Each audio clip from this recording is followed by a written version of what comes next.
Hey, everybody, welcome to this edition of Turnaround Marriage Live. I'm here to dive in about the subject about the tools that you're probably missing in your marriage and you didn't even realize it. Guys, I've been doing this for a long time, and most people, most married people, couples, even in the church, are missing some very important tools in marriage, and they don't even realize it. Hang with me today, and I'll really describe this and see and help you to see why this is super important. Because people do come to us. We speak to a lot of people, thousands of people that we've spoken to over the years, and they all say to some degree that they've got these communication problems, right? That's like the primary thing. And it usually looks like one of three ways. One, there is a lot of arguing that's going on. Like they're just fighting all the time, and it's been going on for weeks, months, or years, and it's completely unpleasant for everybody. Or two, there is this constant tension. It's like this underneath the surface. Sometimes there'll just be this curt word that they'll throw at one another, but most of the time they're going to the separate corners. And it doesn't feel very good. And underneath it, there's just this resentment, there's this anger, bitterness, and they're trying to hide it. They're trying to put on the right face. And then the third way, it often looks like they're just deeply disconnected. And often this can go on for years and years and years. It's not uncommon for us to hear. It's been years since there's even been sexual intimacy. So one of these, it could be a combination of all three of these, but the root core is, in all three cases, communication. But let's be clear about this. It's not like they don't know how to talk, right? It's not the ability to speak that's getting in the way. And so most people, they don't have the tools, and they have no clue that they don't have the tools. And they think that when they're going into marriage, it should be easy. And let's be honest, friends, it isn't their fault. On one hand, it's like probably it wasn't modeled to them. Like even if they were raised in a Christian home and their parents stayed together, it does not mean that their parents, one, had a good marriage, or two, knew how to navigate, just for an example, an emotional overwhelm, or they were living in an angry place. Maybe they just didn't have a good marriage, and that is becoming commonplace. Or two, we'd like to think that TV and movies, they don't affect us. But over years and years of watching movies and Hallmark and TV shows, and we've gotten this message of what romance should look like, right? And how, therefore, marriage, what it should be like, and how you should be able to feel loved and feel supported, and you're there for each other. And quite frankly, we're kind of set up for failure, because it's kind of like this. In fact, I'll even say one of our clients just said to me, she was raised in a Christian home, and she's like, no one ever told me. No one ever showed me these tools. And I am so thankful now that I am seeing these and I'm receiving these. And it's kind of like this, like if we were to watch Fixer Upper, what a fun show. How great, remodeling a home, and they go in there and they rip out the old stuff. And within 1 hour's time, they have a completely new home, and they have like 2 or 3 people working on it, and anybody can do it. Now go try to do it on your own, right?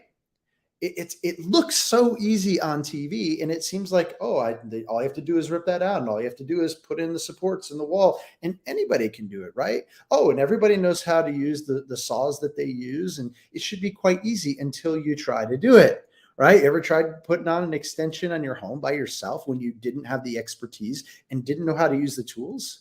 It doesn't work very well. It's the same thing in marriage. If you might be aware of some tools, you might be aware that marriage should be a place where there's forgiveness and grace and love, and it should be the model of God's design for marriage, that it should be a great blessing, and that sex should be normal, and that should be a great blessing for you, and that you should be able to talk about things. It seems like it ought to be easy because it was on TV. And the reality is you're lacking tools. And so it's kind of also like this. If you were just to set out and started to build a home, and you had no idea, maybe you had great supplies, maybe you're married to a wonderful person, you've got wonderful bricks and boards, and it seems like it should be easy. But if you don't have a clue of what tools to use or even how to use them, it doesn't matter what your vision for your home is going to be. It's not going to happen. And so it's very similar in marriage. And I'll give you an example. I'll give you a number of examples. If you are getting triggered easily and you don't know how to get out of a triggered state, well, you're going to have communication problems. You're going to be in a place of overwhelm. You're going to be affecting your spouse, and their actions are affecting you. And you're in a constant state of being triggered and actually using the part of your brain that's the fight or flight. And you can never, ever navigate the problems when you are stuck in that place. If no one ever showed you how to resolve conflict in a way other than here's the stick, pass it back and forth, and it's your turn to speak. By the way, doesn't work. And it's one thing if you go to the counselor and they talk to you about, tell us about the conflict. Let's talk it out. Let's lay it all on the table. I've heard this over and over again. Talking about the conflict and talking about the things that you're mad about, that's not the problem. It's not going to get things any different. And how often I've heard of pastors who are like, let's just lay it all on the table. Lay out all the things that you're mad about your spouse. As if this is going to help, because what you're arguing about, what you think is the problem, is actually not the problem. It's the thing that you're arguing about, whether it's the kids or money, it feels like it is. This is a symptom of the other underlying problems. Unless you know how to navigate and resolve conflict in a powerful way, you're stuck. You're up a creek without a paddle. I had one person say, I almost look forward to conflict now because we're not only going to resolve it, we're going to get closer. Now, when's the last time that happened for you? Here's another one. How to get out of a bad mood. My goodness, I was stuck here for decades of my life. It was like, this has happened to me. This day has been horrible. There is nothing left for me but to have a bad day the rest of the day. No, there's actually tools to shift your state to get out of that place, to get over the past hurts when they keep coming up for you. Like, there are actually tools to overcome that. How to rebuild trust when trust has been broken. If trust has been broken, it's not just, oh, we're going to forgive and move on and everything's going to be fine. It's not that simple. You need good tools to rebuild that trust. How to have an open conversation when your spouse has kind of shut you out, or that, they've kind of stonewalled and they're going their separate ways. Is it as simple as just labeling them a narcissist and saying goodbye, they're done? No, they're probably hurting too. And unless you know the tools to how to navigate to their hearts, by the way, men and women are very different, then you're going to be also stuck at that particular point too. What to do when you have explosive anger. How many times I've talked to people like, my anger gets in the way and I don't know what to do with it. For many of you, it's become this reality that is the norm and you don't know how to get out of it. And it's just like, this is what I'm stuck with. I don't know anything else. I don't know how to get out of this. Well, unless you know the tools, you're destined for that to be the true story of your life. And it has every impact on your kids and certainly on your spouse. Overcoming those anxious and depressive thoughts. For most of my life, I thought the answer was going to the doctor and getting the meds. And that was the tool that I needed. No. Took me a few years to realize that the meds never, ever, ever, ever solved the problem. They never did. You need the tools to overcome those anxious thoughts, those depressive thoughts. And I don't need those meds anymore. In fact, a lot of the people that we work with say they don't need them either. How to bring warmth back. What do you do when there's cold hearts? What do you do when there's a coldness between you? Well, is there a tool for that? Is there a strategy? Absolutely. What to do when you realize that your marriage has been starving? If you're in a hurting place, understand you're hurting, you're starving, your spouse is starving, and your marriage is starving too. Well, what do you do about that? Well, you need a tool to be able to start rebuilding that disconnection. How to rebuild intimacy when it's been a long time. It feels like it's this whole huge wall between the two of you. Are there ways to move forward? How to rebuild teamwork, or how to build teamwork? How important that is. Usually that is the biggest problem. That's even larger than the communication itself, is like we've forgotten how to work as a team. This is priority number one. This is a huge aspect of where things are struggling in your marriage. How to set boundaries. This can actually be a wonderful tool. Normally when the way that word is used, it's actually not used in healthy ways, but when used appropriately, it can be an actual good tool. Breaking the cycles of negativity between you and your spouse, breaking the cycles of negativity in your own heart, or the cycles of negativity in your home. There are tools, my friends. There are strategies that can be had to change these narratives, to change the story, if you will. One of our amazing clients, Jeff, said last night, today we had a little hiccup. The old us would have blown up at this stupid situation.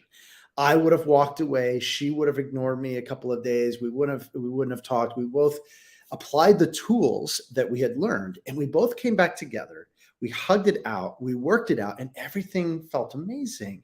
I'm thankful for these tools in our tool belt so that we could stop that fight that was over something stupid. And there they were sharing with us how everything had shifted that day. Whereas before they would have gone down this road, but the tools meant every difference. They looked a whole lot more like Chip and Joanna Gaines as a result. So guys, here I want to hear to say, like, again, go back to the beginning. People, it's not their fault. They don't know what to do, right? It's like it's not been modeled. So what is the answer to all of this? Number one, we've got to bring people into our life that will, and really this is the main thing, people in our life that will guide you to the truth, that will bring the right kind of tools and give you a godly example. We need people in our lives that are older than us, that have been longer married than us, that have navigated the challenges of life successfully, that have implemented powerful tools to overcome conflict and negativity, who have been able to get back on the same page again in their marriage, even after years of disconnection. And you've got to plug into them. The fact of the matter is that most times we don't have a lot of those connections. So that's exactly what we offer. That's where a lot of people come to us and they say to us exactly like, I've been looking for the tools and I didn't even know that they were missing. I've been looking for the answers and I'm so glad that I found this. So if you are on that journey looking for the tools, I want to recommend primarily that you check out our free masterclass. You can go to turnaroundmarriage.live and check this out. It's the 5 simple shifts that Christian couples make to completely turn their marriage around, recover intimacy, recover the connection, and fall back in love again. And this is going to be super powerful. Guys, this might be the best 35, 40 minutes that you have ever invested in your marriage. And we've had literally tens of thousands of people that have checked this out. Many people have come back and said, thank you so much. This really helped us to not only change the dynamics, but it actually saved our marriage. So that's turnaroundmarriage.live. I would encourage you guys to check that out this evening. And until next time,